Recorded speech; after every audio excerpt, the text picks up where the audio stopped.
Usap-usapan ngayon na tuloy ng nilisan ni na MC at Lassie ang noontime show na It's Showtime. Ilang linggo na rin silang hindi nakikita sa show, kaya lalong lumalakas ang haka-haka na may nangyaring hidwaan sa likod ng kamera. Isa sa mga mabigat na espekulasyon ay ang umano'y pagkakapahiya nila sa live ng isang main host na si Vice Ganda. Pero hanggang ngayon, tahimik pa rin ang kampo ng ankapong star sa issue. Sa kabila ng kumong na chismis sa ito, wala pa rin kumpirmadong payag mula sa mga comedian stars.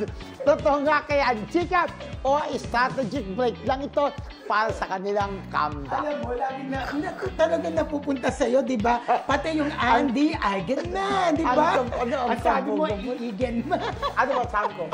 Hindi tama. Pero ito, nagsimula yun sa di umani pagpapaya na parang sinasabi ko, bakit daw binlag pala? Na parang ito nga, di ba? Dapat daw, private pala. Private Halimbawa, i-relate natin sa mga magkakaibigan. Dapat daw ba na kailangan i-vlog mo pa? Siyempre, mapapahiya raw. Lalo na daw sa kamag-anak ni MC. Maraming makakapanood talaga. Dapat daw, sinikreto na lang. Hindi na binlag, hindi na inano sa camera pa. Okay, pero tama yung off-cam. Privately. Ikaw naman, MC. Ikaw naman, MC.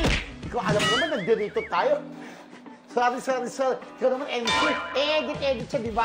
Ikaw naman MC. Oo, pwede bakit naman. Ikaw naman. Alam mo, nagdirito tayo, tapos tutulog-tulog ka. Hindi mo kami nilalabasan. Pwede. Dapat tayo, nag-enjoy, hindi tulog-tulog ka. Yung off-cam, yun nakabiyak.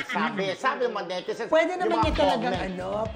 pwede naman talagang pagalitan off-cam, di ba? Pero talagang ako napanood ko talaga. Ako na napanood ko.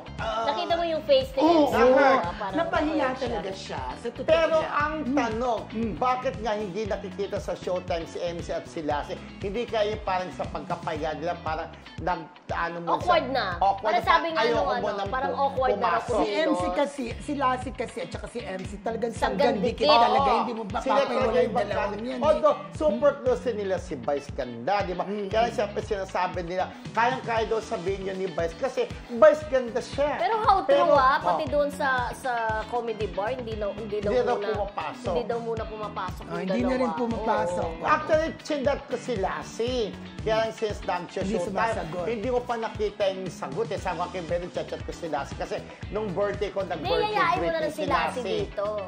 Sabi ko, nagbumati siya ng happy birthday sa akin si Lassie. Diba ngayon gusto kong malaman kung anong sagot. Pag sinabi niyang no comment means it. I doubt kung magko-comment talaga sila, diba? Pero yun na ang mga maraming sinasabi na kaya daw si Vice, kaya niyang sabihin yun dahil big star siya, Vice Ganda siya as compared dun sa dalawa, di ba?